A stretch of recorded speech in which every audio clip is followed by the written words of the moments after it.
Selamat datang di Vlogeng, vlognya para engineer.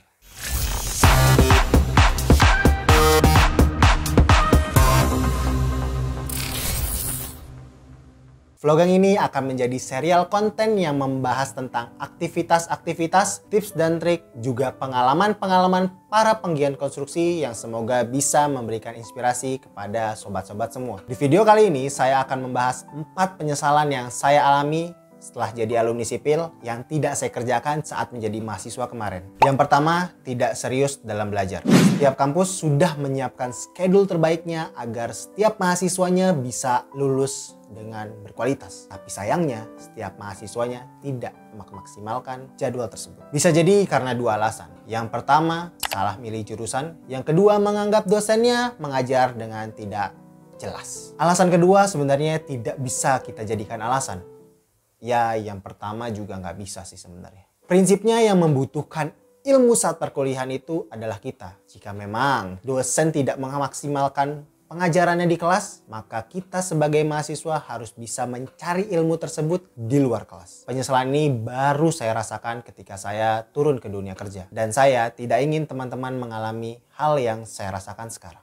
Yang kedua, kurang ikut kompetisi atau proyekan. Teknik sipil itu bukan hanya jurusan yang membahas teori. Ilmu yang didapat di kelas, saya pikir nggak akan bisa maksimal kalau kita tidak mengimplementasikannya di setiap kompetisi yang ada. Dengan ikut kompetisi, kita bisa mendapatkan ilmu yang kita tidak dapat di luar kelas. Begitu juga dengan proyekan. Kalau proyekan bukan hanya dapat ilmu yang kita tidak dapat di kelas, tapi biasanya ada uang jajannya juga. Proyekan itu bagi yang belum tahu adalah suatu pekerjaan ya. Jadi pekerjaan sampingan mahasiswa yang biasanya itu channelnya dari alumni-alumni atau dari dosen itu sendiri. Kalau teman-teman mahasiswa di sini ada yang ngajak proyekan nih, entah dosen atau alumni, sikat aja dulu. Yang penting pengalamannya itu sangat-sangat berharga. Yang ketiga, kurang relasi. Relasi itu sangat penting.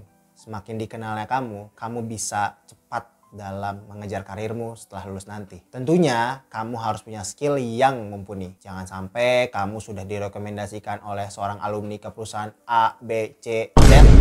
Skill kamu biasa-biasa aja, kentang. Akhirnya malah mengecewakan orang yang telah merekomendasikan kamu. Yang keempat, ini sebuah pertanyaan. Setelah lulus, saya bakal kerja di mana ya? Ini adalah penyakit yang saya dan juga banyak teman-teman teknik sipil alami. Hal ini terjadi karena kita tidak paham apa yang ingin kita lakukan setelah lulus nanti. Tidak paham apa yang ingin kita lakukan di hidup kita ke depannya. Masuk teknik sipilnya hanya sebatas kata orang. Biar cepat kerja, biar keren, biar jadi PNS. Dan sebenarnya ngikutin kata orang nggak salah-salah amat sih. Dengan catatan, kamu sudah sadar dari awal, juga sudah merencanakannya sedari awal. Kebanyakan sih karirnya setelah lulus itu mengikuti pekerjaan pertamanya. Misal teman-teman kerja di perusahaan kontraktor, biasanya loh ya, teman-teman akan terus berkarir sampai tua di perusahaan kontraktor tersebut atau perusahaan kontraktor lain. Padahal kalau misalkan sedari mahasiswa nih, teman-teman sudah merencanakan, bahkan sih bagusnya sedari SMA. Misalkan nih, teman-teman mau jadi engineer yang ahli di bidang tanah. Maka teman-teman saat kuliah, teman-teman akan terus menggali teori-teori tentang geoteknik atau tentang pekerjaan tanah. Lalu teman-teman juga ikut kompetisi-kompetisi proyekan-proyekan dari dosen di pekerjaan tanah. Lalu teman-teman juga memperluas relasi teman-teman di bidang pekerjaan tanah, mengikuti komunitas sipil yang spesifik bahkan di pekerjaan tanah. Sampai akhirnya teman-teman nanti setelah lulus direkomendasikan banyak para engineer senior untuk menjadi asisten engineer dan akhirnya nanti menjadi engineer ahli di bidang geoteknik. Apakah itu hal yang